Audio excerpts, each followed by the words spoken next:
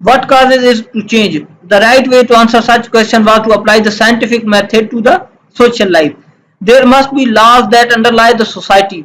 Discover these principles by applying scientific method to the social world. Apply these principles for social reform.